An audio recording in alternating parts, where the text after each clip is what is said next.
Just a couple bad weather fans representing New York, talking all things sports. Man, what could go wrong? We got Alex, who's a fan of the Knicks, and Mike of the Nets. The yin-yang of the tri-state, place your bets on the Yankees, Giants, Mets, or Jets.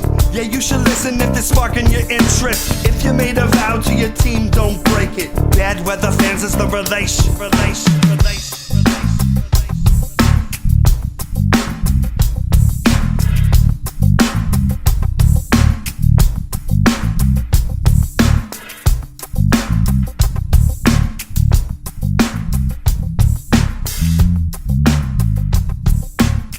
That's right, this is Bad Weather Fans, episode number 116. Mike Biseglia, Alex Benezowitz, and we've got a great guest for you on today's episode. We'll be chatting with Chris Childs, 9-year NBA veteran. Of course, you know him from his time with the Knicks, also a guard with the Nets. So, Alex, super excited to talk with Chris Childs. Yeah, I can't wait. I can't wait for you guys to hear it. It was so fun talking to him. He's great. He's one of those guys growing up as a Knicks fan in the 90s, 37 years old. That was my guy, man. One of my guys. And, you know, it's exciting. It was really cool. I was very humbled to be able to do that. Humbled. Yeah, a lot of fun. Humbled. Yeah. Well, it's always, if anybody's humbling you, I think it's a good thing. I'm glad to hear you say that, you narcissistic nut job. No, I'm just kidding. I love it. Here is Chris Childs. We'll talk about some of those great Knicks runs. Also, of course, being involved with the New Jersey Nets and how that sparked his career. But without further ado, here's Chris Childs.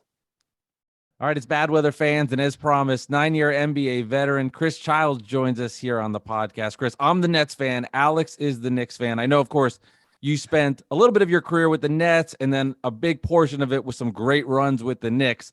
But I have to imagine, you be honest with me here, the energy at the Meadowlands had to be twice as good at anything that ever happened at the Garden. You're trying to get me in trouble. But I mean, energy in the Meadowlands for me, because it's where I started my career. Starting not playing at all to end up being a starting point guard for the Nets. I enjoyed it.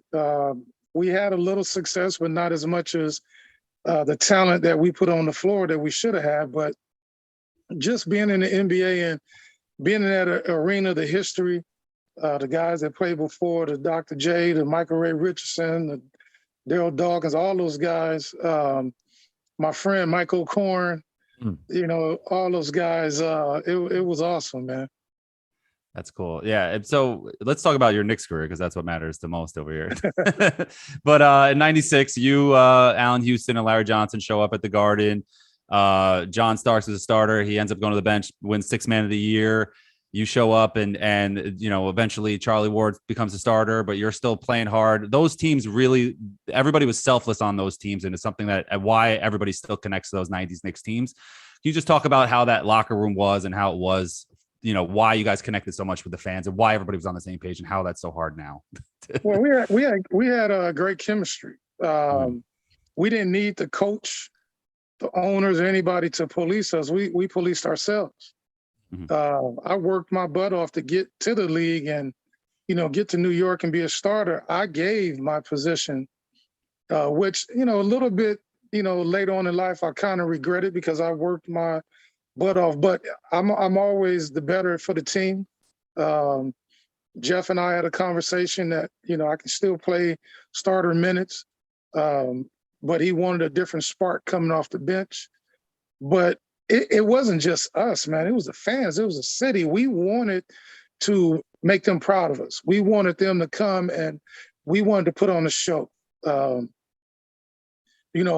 was one of the, the leaders on that team, and he didn't have to tell us how hard to play. We played against him and watched, how hard he played and how hard the Knicks played, even when they had Greg Anthony and Mace, Charles Smith, all those guys.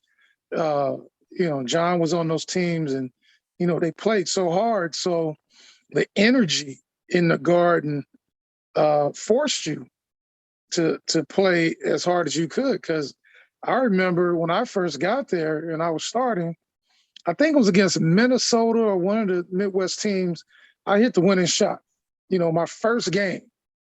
The third game we played the Bulls, I missed the winning shot, and they booed me for a month. Sounds right.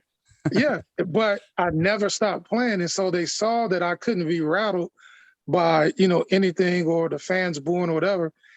I'm gonna take the same shot every time, make or miss, but I'm not gonna sulk.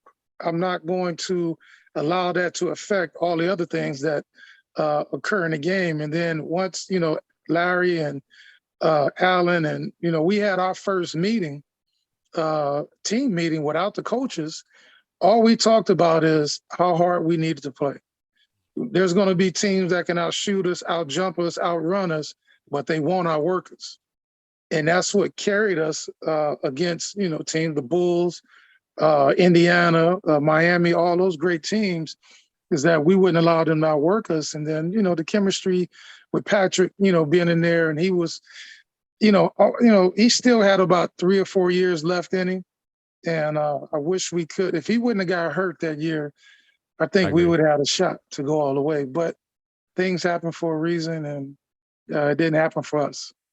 Yeah, and that's interesting. You talk about from a coaching perspective that the team itself policed itself because you knew and felt how much energy that you had to give and understood it. What was then from your perspective, like the coach relationship with the players from their end, seeing it through their eyes, knowing that, hey, we have a squad here that knows what's the task at hand, and just that relationship moving forward? Yeah, Jeff gave us the game plan. Jeff was a great X and O guy. Thibodeau was there. Don Chaney, a couple other coaches I can't remember. Clifford was there, right? Steve Clifford. Steve Clifford. No, Clifford. I can't remember the other guy's name, but all these coaches, they just gave us a game plan. They didn't, hover over us, and because we were veterans. When I got there, I was 25, 26 already. So, the only rookies that we had that played, pretty much any minutes at that time was John Wallace. It was all veterans, and John can play with the best of them. Dante Jones, LeVar Postel from St. John's, all those kids can play, but we had 8, 9, year veterans on, that was on the team. So Jeff gave us the game plan, of course, timeouts. Hey, this is what we need to do. But during the game, you never really seen Jeff do a Phil Jackson and whistle and stop the ball at half court. He would like, let us change the momentum ourselves. We weren't going to try to play somebody else's style. We were going to play our style. And we knew that. We knew each other's strength. We knew who were the go-to guys. We knew to get the ball to Allen. We knew to get the ball to Patrick. We knew to get the ball LJ situation. When Spree came, to get the ball to him. So we all knew our roles, and nobody was unselfish and wanted to be that guy. It could be any guy on any given night. We just knew our roles and we played them to our ability. Yeah, and I feel like Jeff earned you guys' respects because of all those fights and all the famous pictures in the fights where he's getting down in the scruff, and I feel like you guys want to play for a guy like that, right? Yeah, when that thing happened, I had already respected Jeff because I saw how hard he worked and how in practice he would try to play us one-on-one, and we're looking at him like, what are you doing? You're, Nazareth, whatever, you're done, man. Just coach the team. But we saw the work that he put in. We saw the film study, the dark marks under his eyes, because every night he wanted to bring something different. He wanted to find a way to win. He wanted to draw a play up. He wanted to do something. And so I had already had respect for him from that standpoint. But when we got into it with Miami and I saw him go out there to defend LJ, and I seen him sliding down Alonzo's leg, my natural reaction is to go out there and help him. And he looked like a jockey falling off a horse. And he took the punch from Marcus that time against San Antonio. So Jeff was a tough guy. He was a tough guy, and I have a lot of respect for him. Enjoy playing for him, and wish we could have got a ring for him because he put in a lot of work. And what type of conversations are happening like in the locker room after something like that happens, and just everybody getting together? What is even spoken about and said after something that we've really never seen in NBA history? we had great owners, at that time. I mean, the president, Checketts and Ernie Grunfeld, they were so hyped and happy, and we're going to pay your fines. And, whatever you stick up for your teammate, we're going to pay your fines. And when we got into it with another team, whatever, we couldn't wait to get back and play those guys again and protect our home court, protect our teammates, and protect the city. We didn't want any team, we didn't care who it was, to come in there and have our crowd cheer louder for the opposing team than they would ourselves, because we experienced that a lot when we went on the road, especially in Atlanta. We had more fans there than they did. And I found that very weird. I didn't like that at all, because I would hate it to be at home and, be more the visiting team fans in the Garden than for us. That would piss me off. Yeah, I can imagine. Another thing that pissed me off, and Knicks fans, is PJ Brown. A lot of people don't realize that you guys played together on the Nets the year before you got to the Knicks. Was it weird then a few years later wanting to probably kill him for tossing Charlie Ward into the stands? Yeah, me and PJ had words at that moment. We had words during the off season, but good friend of mine, I had mixed emotions, because I'm like, damn, PJ, we're friends, ex-teammates, but hey, you do that again, I'm gonna bust you know what. And for some reason, I don't know why that play occurred, because it wasn't anything that was done differently than it's done throughout the season. Is you're taught to go down there and take the big guy's legs out to keep him off the boards. And so I think he got a little frustrated and grabbed Charlie, and we got the bad end of the stick, because we got 5 players suspended and we were up 3-1. So, LJ and somebody had to sit out one game, and then Patrick, it was just weird. Yeah. And unfortunately it happened. Still talked about to this day, because that team, we beat the Bulls, I think 3 out of 4 that year. Mm-hmm. And I think we had their number, even though the playoffs is a different monster, but we knew we could beat Miami. You weren't scared. You weren't scared that year about the Bulls. No. We weren't worried. We wasn't scared of the Bulls. Nobody was scared of Michael. Michael was great, but hey, let's tie him up and see what happens. So what is that experience like in going through playing Jordan, guarding Jordan, and just the BS talk I'm sure he was giving, especially at the Garden when he's all juiced up and just beyond pumped to be playing at the Mecca? Well, it was, for me, I was pissed because Jeff would put John on him first. And I said, Jeff, let me start on him, please, because if he gets hot, there's nothing I can do, because he's 6'6" and he gets down to 13 feet. I can push him out to 15, 16, then I have the advantage. And so I remember one game, I told Jeff, let me start on Mike. No, John, I said, Jeff, let me start on Mike. No, John has him. I'm like, okay. So Mike had 35 in the first half. So Jeff's like, all right, Chris, you got him. I was like, bullshit. I do not. So he's like, yeah, I told you. So I went out there, I fouled him 5 straight times.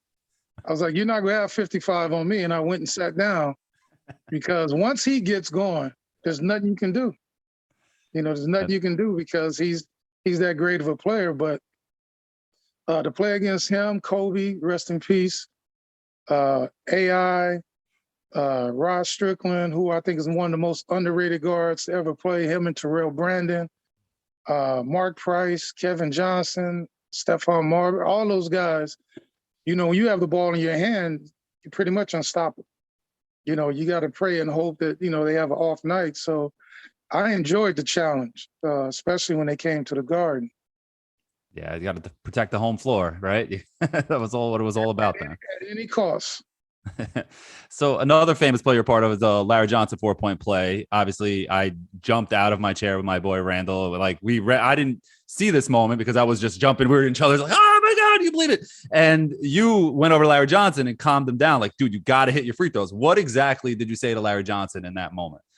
Well, the play was called X, where Allen and Sprague cross each other, and Patrick goes down screen for Allen to come up top, and the ball got deflected.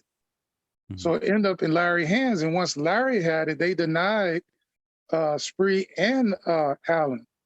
And so, I mean, my friend Antonio Day, who I played with in Toronto, was it a foul? I'm not 100% sure, but he did reach. And LJ, you know, I already know, I don't know why Antonio fell for it. He jabbed right, he bit, he took one dribble left, shot the ball. When it went in, my point guard instincts kick in automatically. Game is tied. So he wants to run the other end and put the L up. I'm like, no, calm down. We're only tied. Concentrate and shoot the free throw. And then freaking Spree runs up behind me, and he's all celebrating and hit me in the back. And I'm like, Spree, leave him alone. He needs to make these free throws. And so the player that and the person that LJ is, him and I and Oak, we hung out together on the road. Well, you know, whether we were on the bus talking when we got into another city, whether we would go to dinner, whether we would go to one of each other's rooms and play dominoes, we've had conversations. And I was able to talk to him in a way that I couldn't talk to Patrick. You know, I can curse at him and talk to him and raise my voice, and he wouldn't take it personal.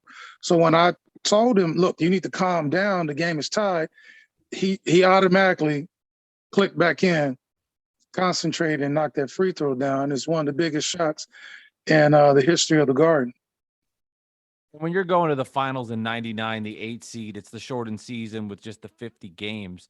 Obviously struggling just as the 8 seed, but there was more there, getting to the finals and clicking. Was there a point in that regular season where you felt like we're underachieving here and we're better than this? And when did you, as a team, start to click and feel we're not your traditional 8 seed and we can make a run here? Well, it was probably, I think, the last 20 games, because, you know, a lot of the cliche of, you know, chemistry when you bring in new players, that's a known fact. It takes time to get to know the person, not just on the court, off the court. Trust those guys. You know, you have to be able to be around a person to know their temperament, how to talk to them, where they want the ball. And so we struggled a little bit early on, but I just remember, I think it was either 20 or 15, I think it was like 20 or 18 games left. And we saw that the Heat were going to be the number 1 seed. And so, you know, we had a meeting. Jeff was like, shoot, we know we can beat them. All we got to do is get in.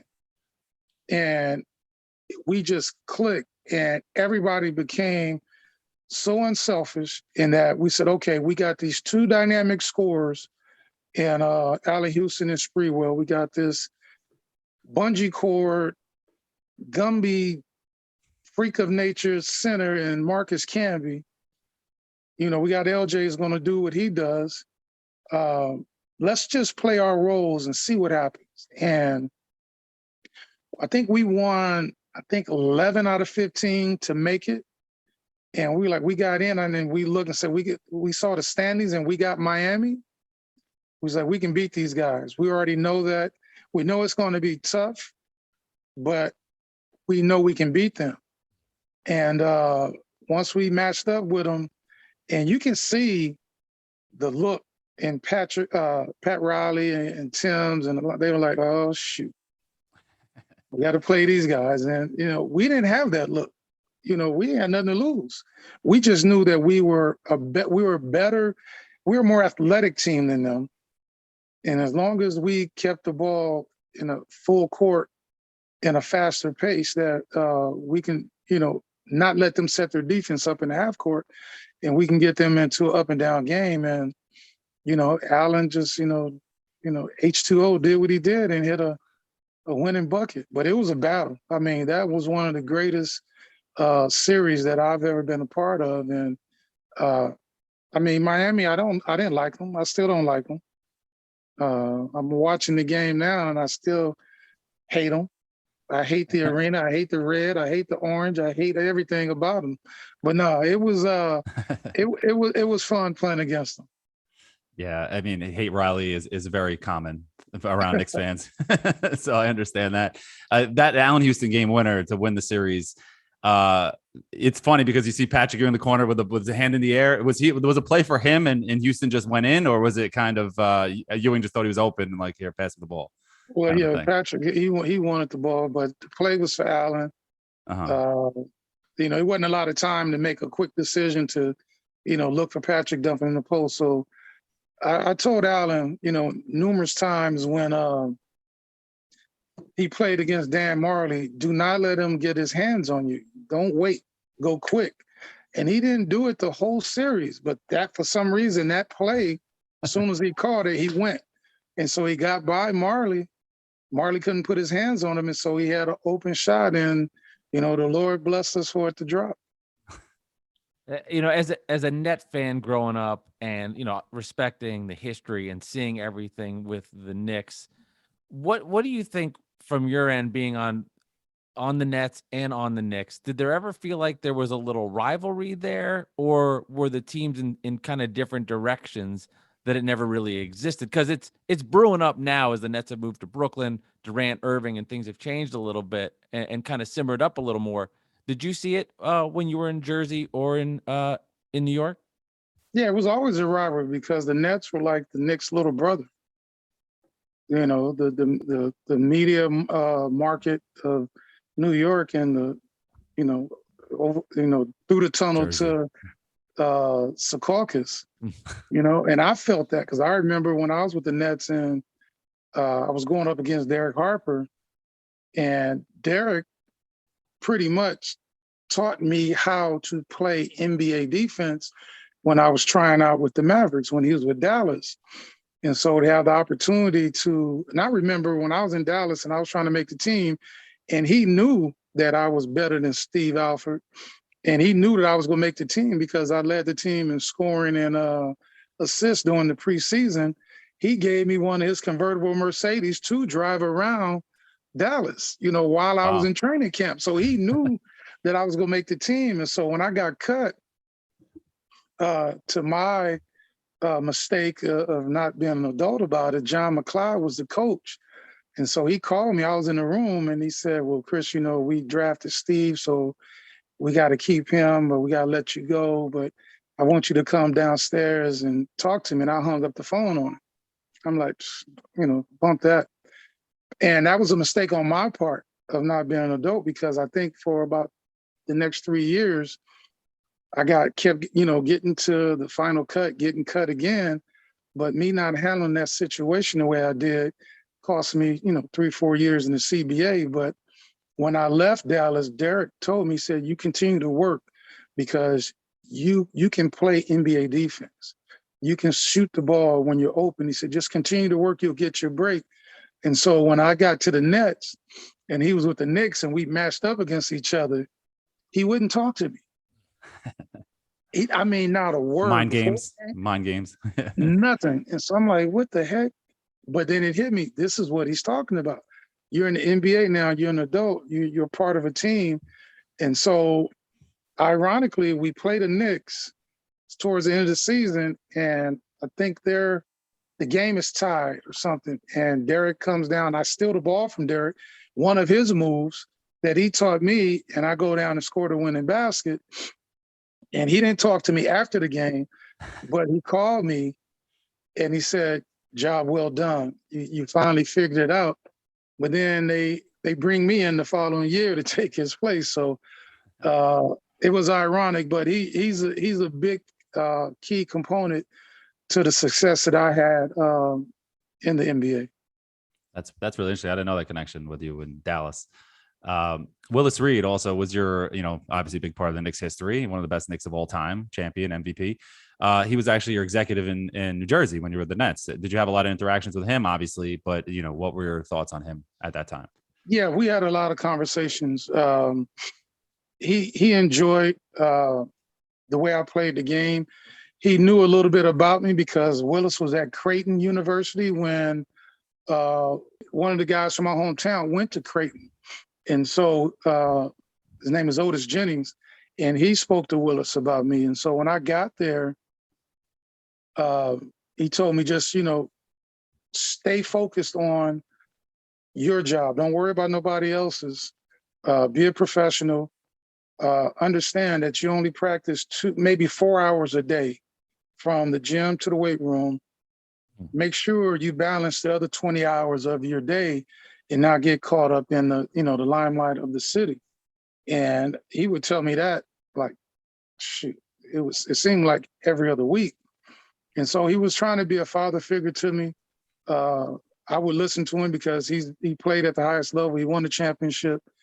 And him taking a chance on me, even though he only gave me a partial guarantee the first year, which was $75,000. And then after, I beat out David Wesley and they trade Kenny Anderson, he upgraded me to $150,000, still a partial. But hey, no hard feelings, right? Yeah. No, not at all. I learned, and then I got my opportunity to make some money when I got to the Knicks. And today's NBA is so different, 3-point shooting, spreading the floor, the fast pace, and then also defensively, the way the game is called is different. We've seen in this playoffs just a different way, flagrant fouls. Men wearing dresses, yeah. Yeah, that as well. Going to the Met Gala. Thank you. Yeah. How do you think you would have played in today's league with the new rules? How do you think it would have impacted your game? It would have been tough. I'd have got a lot of flagrant twos, flagrant ones. You can't touch the guys, but you have to adjust. The game is always evolving. You still have guys that are out there that are great, tough defenders, that still make a name for themselves, like the Patrick Beverleys, a couple other guys, I can't remember their names, but I would have did okay. I would have still been the same type of player. Just would have made more money. That's funny. It's funny that you said the dresses thing cracked me up. Yeah, but, that's terrible. With Thibs, how was he back then? Since he's coaching the team now, as you know, how was he back then? Was he as crazy then as he is now? How was it being around him back then? Same guy, same intensity. When Thibs talks, he sounds like the Count from Sesame Street. One, two, three. But he was intense. He really put in the work to make us a better team. Defensive schemes, he's one of the best to ever do it. Him and Jeff worked well together because Jeff was X and O offense, Thibs was defense. He had a dry sense of humor, very dry. He would tell a joke and nobody would laugh, but him. Great guy, great, loves to eat, loves pasta. He's just all around genuine good guy. I'm glad that he's in New York. He's a New York type of coach. It's just unfortunate that when you're handcuffed, as far as decision making on personnel, to get the guys that you're comfortable with, that that's going to go out there and play the game the way you want it played. The situation with Kemba didn't work. I never thought that it wouldn't. It was surprising that it didn't work. I think it's Quigley came in and played well. He's a Thibs type of guy, but I never thought that Kemba trade wouldn't work. And I'm not sure that Thibs had any, he didn't have any input in that because he's not a Thibs type of guy. His defense first, distribute the ball, knock down open shots when you're open. Kemba needs the ball in his hands to be effective. So I did not think it wouldn't work, but I knew that he wasn't Thibs type of player. But they'll figure it out. Randle needs to get hungry again. He didn't have the year I thought he should have had. If he doesn't, that young kid Toppin is coming. He's finding his groove, and he's only going to get better and better because he has a motor that you can't teach, and he has a basketball grit about him that he'll do whatever it takes for the team to be successful. Yeah, that makes sense. Yeah, Obi is coming. I mean, it was kind of crazy how that happened. You know, Randle is on top of the world one year, and then the next year the fans are chanting for Obi. You know, that's got to affect your psyche, and that just shows how players are different today to back in your day, where, you know, Charlie Ward becomes the starting point guard. You say, Charlie, take my job. It's better for the team. Nobody would do that today. No. You know, I can't see that. You know, No. so. But yeah, it's different. The team, even in this era, in the past era, every year you got to bring something different to your game because they scout, they see you do things. So if you don't bring something different every year, then you're stuck. You're not going to produce the same. And so I don't think that Randle brought anything different. He shot more threes than he should have because he should have been in the paint. They should have been running a lot of pick and rolls and him rolling to the basket. And once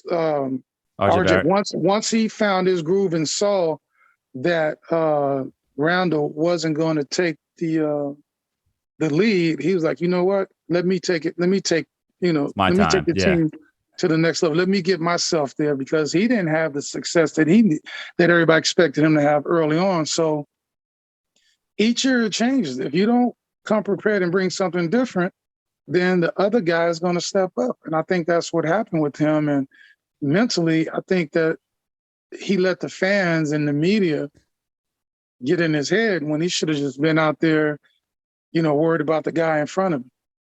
Yeah. Another guy I'm curious about your thoughts on, Mitchell Robinson. I compare him often to Camby. What are your thoughts on him? And do you think the Knicks should bring him back since he's up for a contract right now?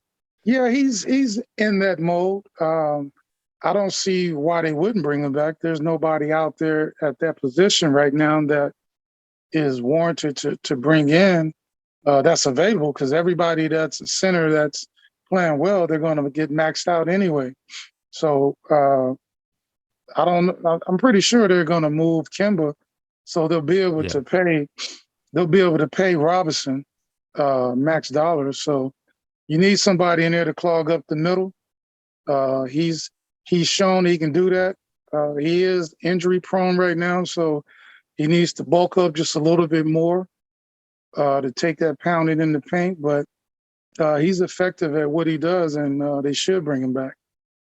And Chris, your son Jesse, an assistant with the Spurs organization, with the Austin Spurs. What was it like first for you as a father to see your son and be in the league and be a coach and mentor players, and just that experience for him overall, what that was like?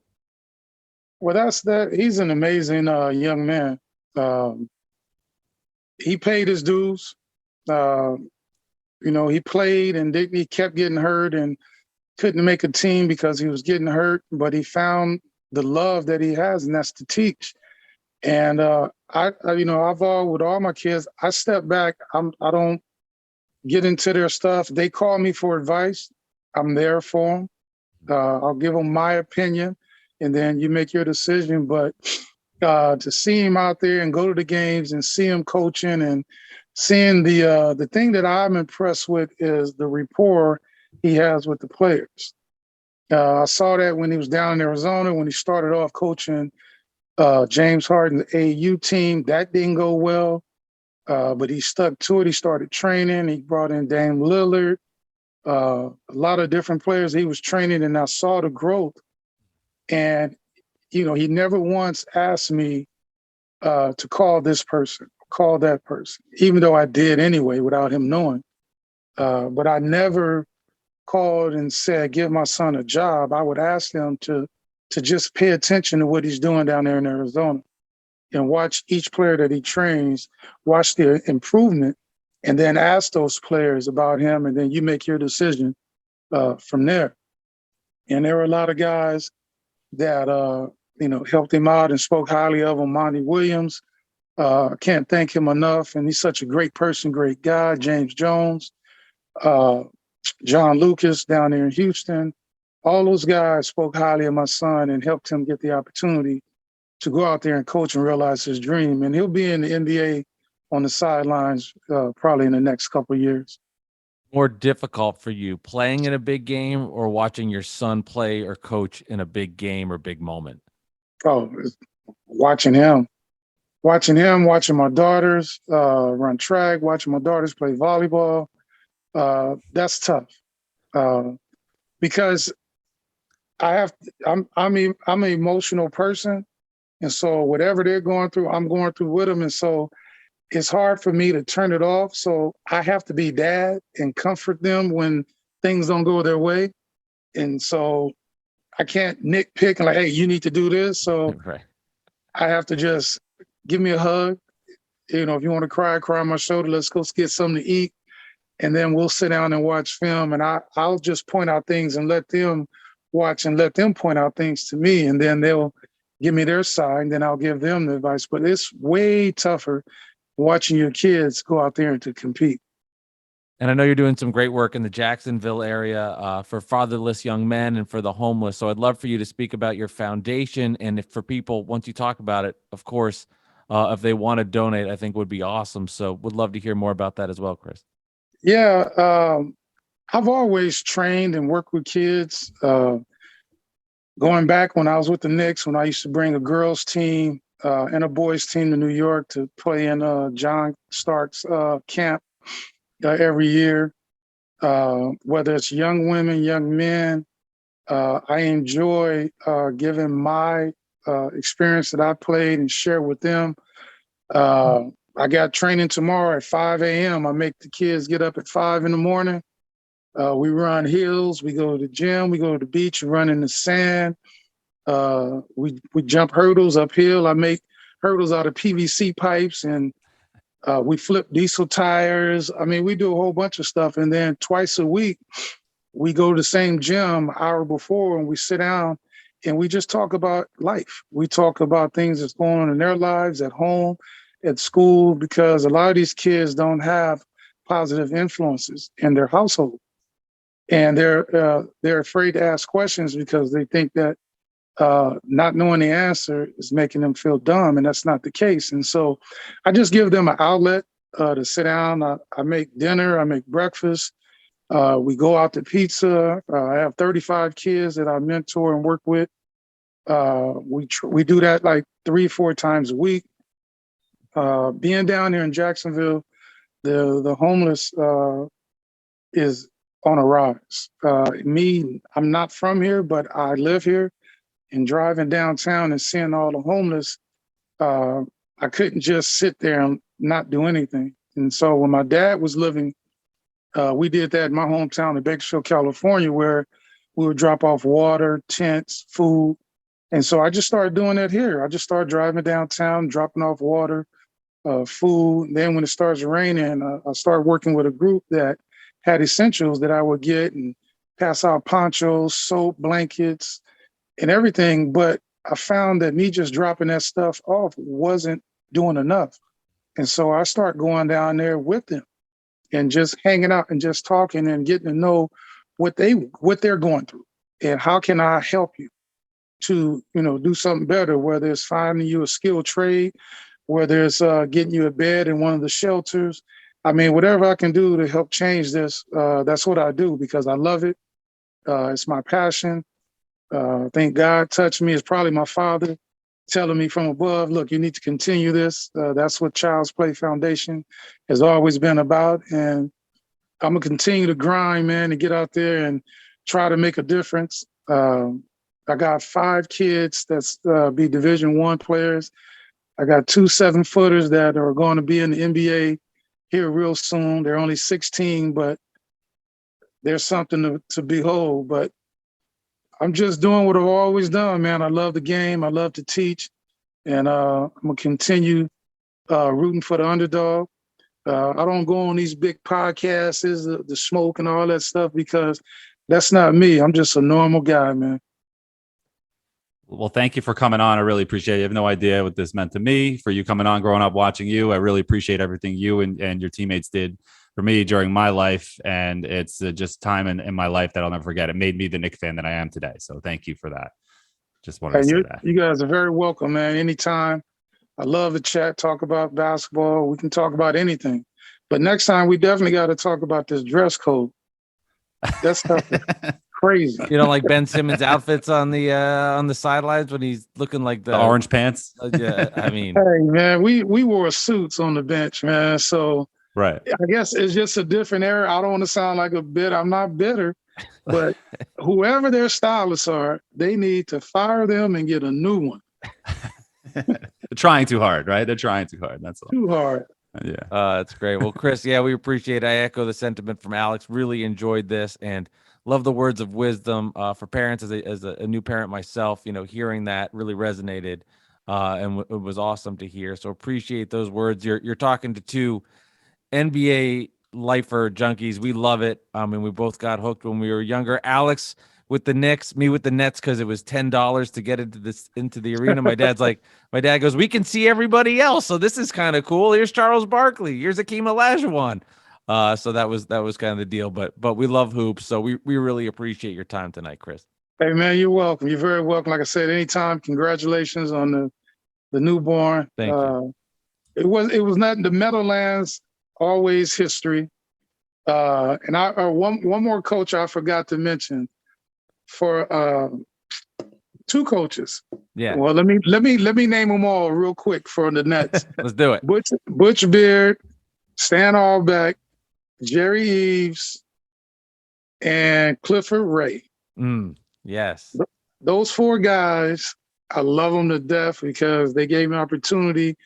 They always talk to me. They love me. Rick Mahorn, who was my veteran there, taught me a lot, kept me laughing. He's hilarious.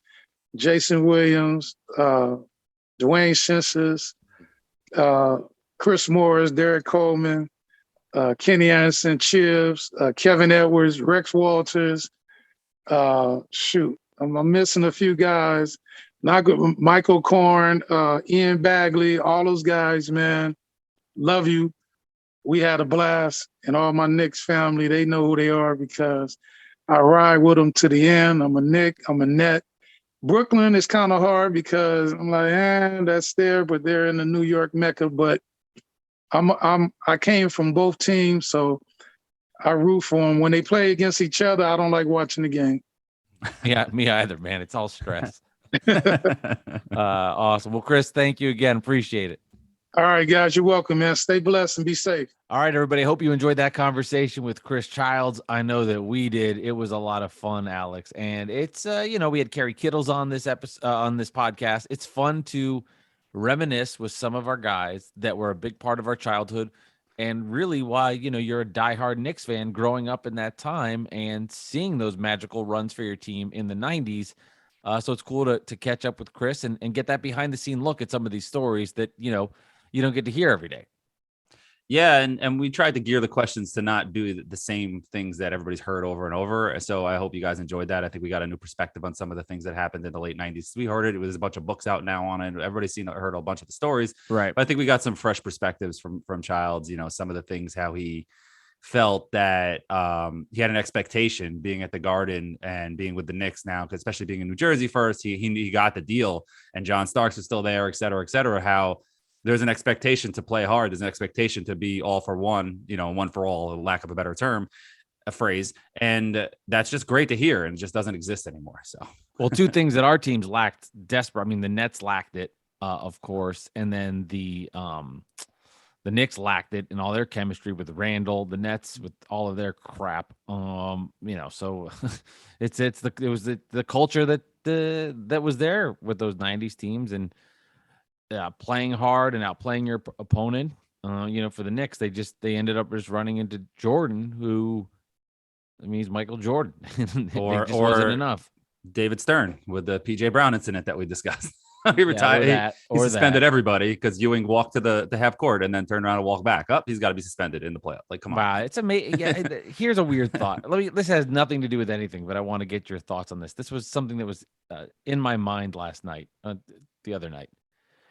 In the NBA, if you berate the ref, not only do you get ejected, right? But the other team gets free throws where they get points. In hockey, if you did something like that, you're out of the game for 5 minutes, right? And there's some sort of penalty. In the NFL, if you were to yell at the ref, there's 15 yards. In baseball, there's no repercussions. You can yell, you could spit, punch, you could give take your finger and put something in their ear. There's it doesn't matter. There's no You can there's get no tossed. penalty. But there's You no can get penalty tossed in the game. There's no penalty. The other sports have a penalty. It's just weird. Yeah, the penalty is getting kicked out of the game, and that's it. And then nothing happens. There's no hey, you lose a run or the guy advances the base. I hear what you're saying. Yeah, there's nothing like that. Totally random thought, and I just wanted to, these are the things I think about that probably nobody cares about. Yeah, especially on a Chris Childs episode, that's for sure. Yeah, but no, I mean, listen, I'm sure Chris Childs would appreciate that point. But it was just great. It was great to hear that and to see that and to talk about how he gave up his seat to Charlie Ward, his starting spot like that. I didn't know. I just thought Ward won the job. I didn't know that he raised his hand to this is better for the team. Like, who the hell would do that today? Yeah. Steph Curry was coming off or Steph Curry, sorry. Yeah. Was coming off the bench a little bit in Golden State. That was because of injury. Different scenario. Yeah. Coming back. Scenario. Yeah, totally. Yeah. Who would sign as a free agent 1 year and then, the next year you're like, hey man, let this younger guy take my spot, especially after what Childs went through to get put on in the NBA and going. He wanted to win, Alex. CBA, right? And he wanted to win. He wanted to win. He wanted to win. He totally did. Yeah. So it was a pleasure to speak to him, and it was one of my bucket list items. Episode 116, Bad Weather Fans. Make sure you can watch this on YouTube if you want to see the video version of the interview. Just type in Bad Weather Fans on YouTube. Make sure you go ahead and subscribe. And as this summer keeps going, I mentioned this before, but Alex and I, we really want to get on different, interesting guests and have fun with the summer as there's less Nets and Knicks content to really, sink our teeth into. We do want to reminisce, talk to some fun players, analysts, reporters, and just go behind the scenes with a lot of stuff. And we definitely did that with Chris, which was really cool, Alex. Yeah, it was. We're going to definitely do a draft lottery episode and then NBA draft episode, of course. But other than that, it's going to be a lot of interviews and maybe crossover episodes, and we'll have some fun with it. So stay subscribed. Bad Weather Fans, episode number 116. Appreciate you guys. We'll see you all next time. Alex, talk to you later, man.